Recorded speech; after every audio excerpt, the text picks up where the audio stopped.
प्रकार है। रूही और नहर की कहानी में एक तांत्रिक बाबा की एंट्री होती है। रूही के शरीर पर एक बुरी आत्मा सुकून का कब्जा हो जाता है। तब रूही एक तांत्रिक बाबा की मदद लेती है। तांत्रिक बाबा मंत्र पढ़कर हवन करता है ताकि सुकून की आत्मा को मुक्ति मिल सके। रूही खाटू श्याम बाबा से प्रार्थना करती है कि सुकून उसे हरा न दे। भगवान के आशीर्वाद से एक चमत्कार होता है, हवन बुझ जाता है, तांत्रिक के पैरों तले जमीन खिसक जाती है और जाल टूट जाता है। रूही आज़ाद हो जाती है। रूही बताती है कि वह अपने शरीर में वापस नहीं जा पा रही क्योंकि सुकून नाम की आत्मा ने उसके शरीर पर कब्जा किया है। तांत्रिक बाबा उसे रुद्राक्ष की माला देते हैं और कहते हैं कि यह माला पहनने से बुरी आत्मा खुद ब खुद निकल जाएगी।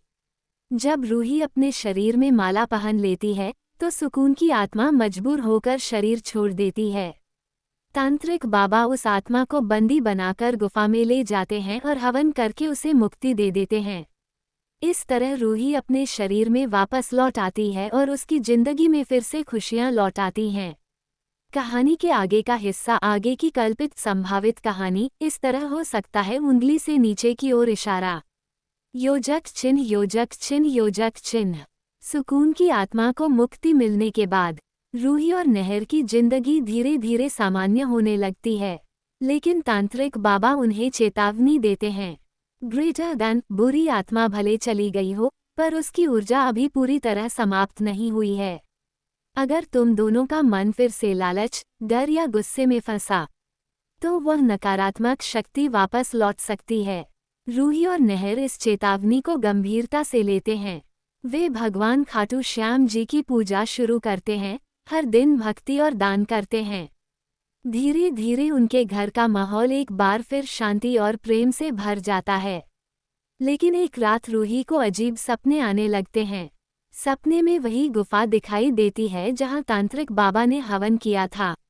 उस गुफा से किसी की फुसफुसाहट सुनाई देती है। ग्रेटर देन मैं मुक्त तो हो गई हूँ, पर अधूरी हूँ। रूही घबरा जाती है और अगले दिन बाबा से मिलने जाती है।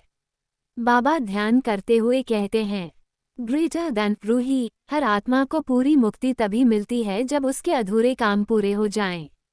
सुकून की आत्मा अब किसी बुराई में नहीं, बल्कि अपने अधूरे कर्मों को पूरा करने के लिए भटक रही है। रूही और नहर बाबा के साथ मिलकर सुकून के जीवन से जुड़े अधूरे कामों को पूरा करने का निश्चय करते हैं। वे उस स्थान पर जाते हैं जहां सुकून की मृत्यु हुई थी। वहां दीपक जलाते हैं और उसकी आत्मा के लिए प्रार्थना करते हैं। धीरे धीरे सुकून की आत्मा की आवाज बंद हो जाती है। बाबा मुस्कुराकर कहते हैं, ग्रेटर देन अब उसे सच्ची मुक्ति मिल गई है। रूही और नहर एक दूसरे को देखते हैं। अब उनके चेहरों पर शांति